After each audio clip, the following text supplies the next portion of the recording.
Esta línea, Fernando El Chino Navarro, es diputado de la provincia de Buenos Aires por el Frente para la Victoria, un hombre que el fin de semana, creo, el día viernes se vio con el Papa Francisco. Navarro, Darío del Arcos de Radio El Mundo lo saluda, ¿cómo le va? Buenos días, ¿cómo está usted? Bien, muy bien. Lo vi por allí en alguna foto con el Papa, ¿fue un encuentro reservado? ¿Se puede conocer un poquitito en qué tono fue la charla con el Santo Padre? Sí, fue una reunión el jueves pasado, a las 16 horas en su residencia de Santa Marta, en el Vaticano. Y estaba Jorge Tayana, que integra la conducción nacional del Movimiento Evita, además de ser legislador por la Ciudad de Buenos Aires. Ángel Trapazón, que es un dirigente de Vía Campesina, una organización que también integra el Movimiento Evita, y yo.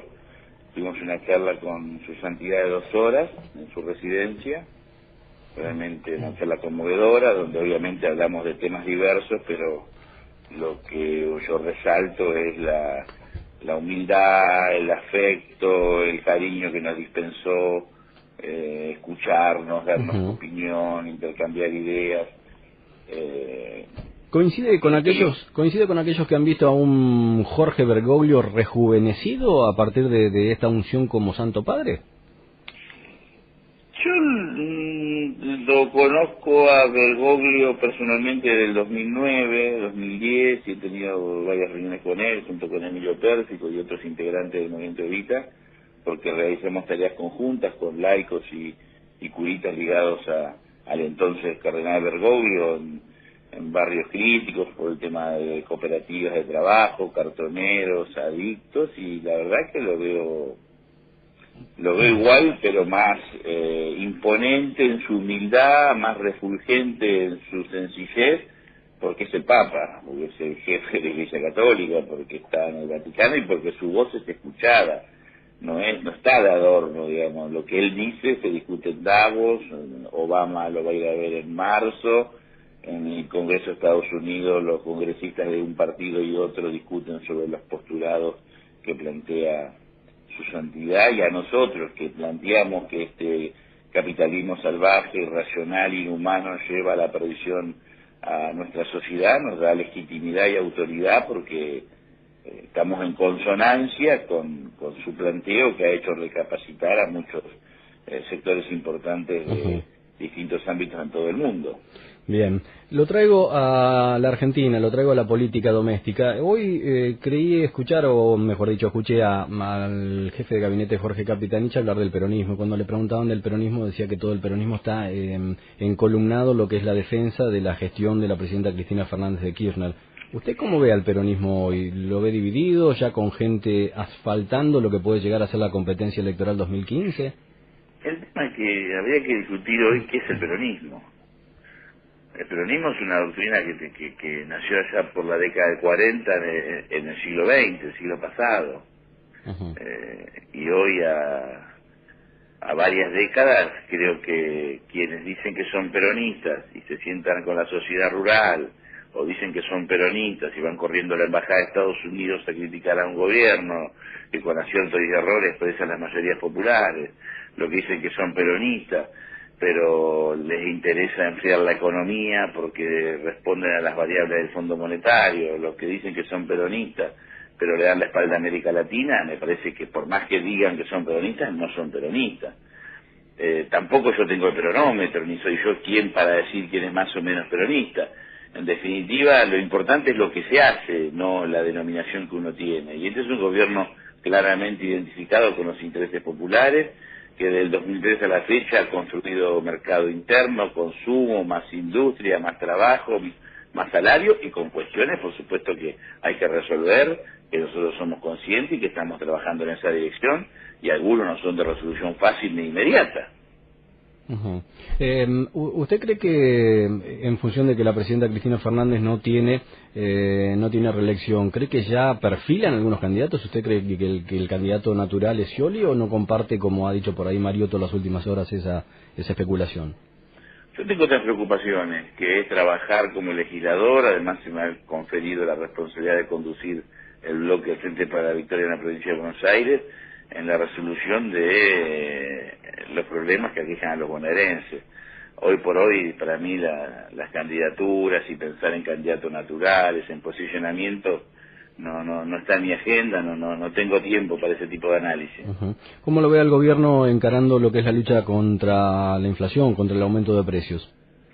Lo veo decidido, es una tarea que no es fácil, en una economía que, como recién comentamos cuando hablábamos del Papa Francisco, está concentrada, es monopólica, es inhumana en cuanto al modelo este capitalismo salvaje, y nosotros tenemos una economía concentrada con una estructura inflacionaria histórica que hemos decidido enfrentarla con medidas que tienen que ver con fortalecer el salario, fortalecer el mercado interno y el consumo. Esto muchos lo cuestionan, como la obra pública, como la emisión, para fortalecer nuestro mercado, pero con la decisión de ir gradualmente reduciéndola, porque también somos conscientes que aunque los responsables de la inflación sean los formadores de precios y los grupos económicos concentrados, el perjudicado es el trabajador, los sectores medios. Y este es un gobierno que trabaja en función de los trabajadores y de los sectores medios. Ahora, el hecho de que se esté hablando por ahí de números para las paritarias de 30 a 35%, ¿a usted le provoca algo, le dice algo? Porque... No, los números que se están hablando... Primero, por un lado, hay un discurso irresponsable del Rodrigazo, del Apocalipsis. Digo irresponsable porque un hombre como Labaña, que diga semejante disparate, cuesta creer. Uno puede tener disenso con Labaña, pero lo considera una persona seria y razonable. Por si la gente no lo escuchó, dijo Labaña que el Rodrigazo ya se dio y se sigue profundizando en cuotas, ¿no? Se sigue gestando en cuotas. Disparate importante. Como cuando decía él que hace unos meses que en el mundo no había crisis. Yo vengo de ver a su santidad en Roma y le puedo decir que uno ve la quietud de la economía italiana y lo dice con dolor, porque la situación de los inmigrantes que vienen del Cuerno de África a Italia particularmente es dolorosa, y hay un 45% de desocupados entre jóvenes de 20 y 35 años en Italia, o sea que es un fenómeno mundial. Pero digo que este señor Labaña, negada la crisis mundial, habla de que hay mala intención, o estará muy desinformado y se durmió en sus laureles. Pero volviendo a su pregunta, hace poco lo escuché a Hugo Moyano decir que la inflación de este año es el 26%. En el Congreso hay un grupo de diputados opositores que con algunas consultoras también hacen estimaciones y hablan del 28% este año, que son los mismos números que dijeron a fines del 2012, con lo cual quiero decir que no estoy ni conforme con estos números, tampoco los quiero a rajatabla, pero bueno, se puede discutir, es válido tener números y aproximaciones, pero no estamos en una situación dramática. Se pudo transitar del 2012 al 2013 con un crecimiento de 4.5, y creo que el 2014 va a ser un año complejo, porque no tenemos que olvidar lo que pasa en el mundo y sobre todo en nuestra región con nuestro principal socio Brasil. Pero este gobierno ha decidido siempre, en situaciones similares, defender el consumo y el mercado interno, así que se va a ir resolviendo. ¿Sabe, Navarro, está bien que haya debate, que haya pasión, que haya conflicto incluso? Sí. ¿Sabe que el propio... empuja hacia adelante y soluciona las cosas, pero siempre en el marco del sentido común, de la razonabilidad, del bien común. Creo que lo que la sociedad que apoya a este gobierno y los que cuestionan con razón o sin razón a este gobierno reclaman, todos coinciden que se requiere sensatez y razonabilidad. El otro día, la semana pasada, en rigor, Hugo Yasky, el titular de la CTA, en este espacio dijo que los números a ellos en su CTA le daban 25,6. Es decir que bueno, que más o menos está en sintonía con lo que algunos gremios están hablando, ¿no? Por eso digo, son los mismos números que se plantearon a fin del 2012. Y se pudo hacer paritarias y resolver la cuestión. Pero ¿y preocupa o no preocupa? Porque esto se come el salario, digo, ¿el gobierno irá más a fondo que el acuerdo? Obviamente que, se lo reitero el concepto, porque es importante. Los responsables de la inflación son los grupos económicos y los formadores de precios. ¿Por qué? Porque les importa ganar más a cualquier costo y no producen más, sino que aumentan el precio de lo que producen. ¿A quién afectan? A los trabajadores, a los asalariados, a los sectores medios, a los pequeños y medianos comerciantes, a los pequeños y medianos productores. Nuestro rol como Estado, ¿cuál es?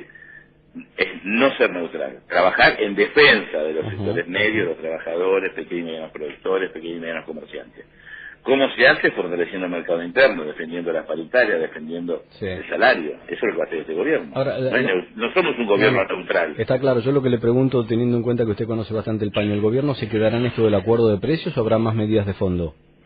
Yo creo que este acuerdo que hay en general con los precios, que por supuesto es una medida que puede ser ampliada, perfectible, corregible, es un indicio, luego de estudiar la cadena de valores, que el gobierno está decidido porque sabe qué es lo que cuesta cada producto, el margen de ganancia, a enfrentar claramente, sobre todo a quienes tienen poderes económicos concentrados. Acá hay empresas que, digamos, la leche está en manos de 3 o 4 empresas, el cemento en manos de 1 o 2 empresas, la gaseosa en manos de 2 o 3 empresas, la cerveza lo mismo, hay varios productos. Bueno, esos señores tienen que saber que está bien que ganen dinero, forma parte de las características del sistema, pero para ganar tienen que producir más e invertir, no aumentar los precios y sacar la plata del bolsillo del trabajador.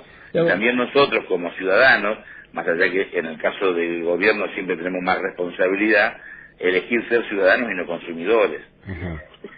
La última, Navarro, por una cuestión de tiempo. Cuando el jefe de gabinete, Jorge Capitanich, habla del tema del narcotráfico y lavado de dinero enquistado, lo que podrían ser las operaciones ilegales con el dólar blue, ¿lo hace porque el gobierno tiene información y actuará en consecuencia? ¿Lo hace por una presunción? ¿Usted se vio sorprendido por lo dicho por el jefe de gabinete? Yo no tengo esa información, pero conociendo al jefe de gabinete y la seriedad con que trabaja Jorge Capitanich, les cuento que tiene información. Lo que no me deja de sorprender, y hace mucho tiempo lo venía pensando, incluso hablando con amigos y compañeros, pero nunca lo había dicho públicamente, y una pregunta parecida de un periodista de la mañana me dio pie a poder decir en voz alta lo que pensaba, es que me sorprende cómo medios como Clarín, La Nación o periodistas que hablan de la República, la calidad institucional, la seguridad jurídica, la democracia, la Constitución, estimulan y difunden, más allá de cuál sea la intencionalidad, la cotización de una moneda de curso legal en un mercado absolutamente ilegal. Que más allá que un pequeño rico, un pequeño comerciante preocupado con información relativa pueda comprar dólares, eso no es condenable, pero uno sabe que quienes están detrás de esas maniobras son poderosos grupos o especuladores que buscan perjudicar a la economía de todos en detrimento del bolsillo de pocos. ¿El gobierno va a prohibir la difusión de la cotización del dólar a blue? No sé, yo no tengo elementos ni... ¿Usted lo haría? ¿Usted lo recomendaría?